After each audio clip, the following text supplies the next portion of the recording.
நேற்று புது கட்சியின் புது அமைச்சர்களுடைய பதவியேற்பு விழா நடைபெற்றது.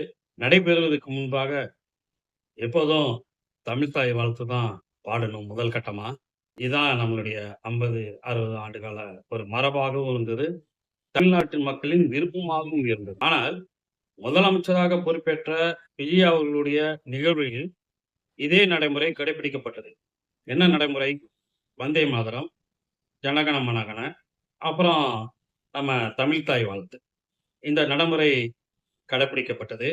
3வது இடத்துக்கு நம்மளுடைய தமிழ்த்தாய் வாழ்த்து தள்ளப்பட்டது. இப்போது தமிழ்நாடு முழுவதும் பலத்த கண்டனம் எழுந்தது. அந்த கண்டனத்துக்கு பதில் சொல்லிய மாண்புமிகுக்கள் என்ன சொன்னார்கள்? அடுத்த நிகழ்வில் நாங்கள் சரி செய்து கொள்கிறோம் என்று சொன்னார்கள்.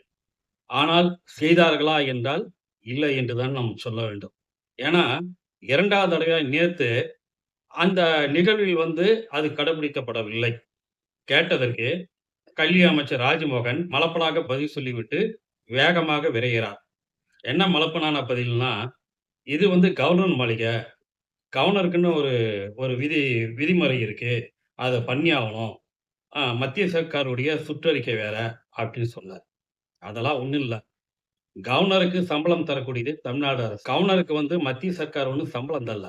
நம்ம தான் சம்பளம் குடுத்துட்டு இருக்கோம். அவருக்கு மட்டும் இல்ல. அவருக்கு இருக்கக்கூடிய கீழ இருக்கக்கூடிய அதிகாரிகளுக்கும், பணியாளர்களுக்கும் மற்றும் இருக்கக்கூடிய அனைத்துக்கும் உணவு உட்பட, கரண்ட் உட்பட எல்லாமே குடுப்பது தமிழ்நாடு அரசு என்பதை நீங்கள் புரிந்து கொள்ள வேண்டும். நாங்க கேட்கறது என்னன்னா, நேத்து நடந்தது கவர்னருடைய விழா கிடையாது. கவர்னருக்கென்று எந்த விழாவும் கிடையாது. அவரு வேணா எப்பாவது ஒரு தடவ குடியரசு தினத்துக்கு வேணா ஒரு டீ பார்ட்டி குடுக்கலாம். அந்த செலவும் தமிழ்நாடு அரசுடைய செலவு தான் என்பதை நீங்கள் நன்கு ஞாபகம் வைத்துக் கொள்ள வேண்டும். ஆனா அது கிடையாது. பிறகு பார்த்தோம்னா, இப்ப சமீபத்தில 5 மாநில தேர்தல் நடைபெற்றது. 5 மாநில 5 மாநிலத்துடைய தேர்தலும் முடிவெட்டதுக்கு அப்புறம், மேற்கு வங்கத்தில பாரதிய ஜனதா கட்சி வெற்றி பெற்றது. அங்க அங்க பதவியேற்பு விழால வந்தே மாதரம் பாடப்படவில்லை என்பது குறிப்பிடத்தக்கது. அத்தனைக்கும் வந்தே மாதரம் வங்க மொழியில தான் இருக்கு. அந்த வங்க மொழியெல்லாம் அவங்க பாடப்படல. ஆனா இங்க தமிழ்நாட்டுல திணிக்கிறாங்க. நம்முடைய தமிழ் மொழி என்பது சாதாரண மொழி அல்ல. மிகவும் சிறப்பு வாய்ந்த மொழி. செம்மொழி அந்தஸ்து பெற்ற மொழி.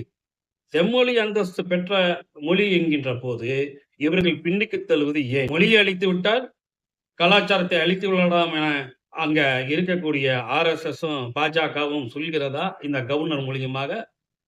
இன்னும் கவர்னர் கிட்ட நம்ம என்ன சொல்றோம் அப்டின்னா, நீங்க புது மந்திரி சபை தானே, புதியவர்கள் தானே, அவங்களுக்கு என்ன தெரியும்?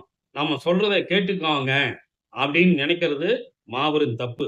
8 போச்சுன்னா, மீதி எத்தனை சட்டமன்ற உறுப்பினர்கள் வெளியிருக்கிறார்கள்? 5,00,00,000 வாக்காளர்கள் வாக்களித்ததில் 1,70,00,000 பேர் தான் அந்த புது கட்சிக்கு வாக்களிச்சிருக்காங்க. மீதி மீதி 3,00,00,000 எங்க சார்? 3,00,00,000 எதிர்ப்பு என்பதை நீங்கள் புரிந்து கொள்ள வேண்டும். தமிழோடு விளையாடாதீர்கள். தமிழர்களுடைய சுயமரியாதையோட நீங்க விளையாட வேண்டாம். இதெல்லாம் தமிழ்நாடு ஏத்துக்காது.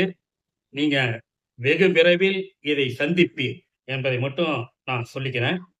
இது தவறு. திருத்திக் கொள்ளுங்கள். இல்லையென்றால் திருத்தப்படுவீர்கள்.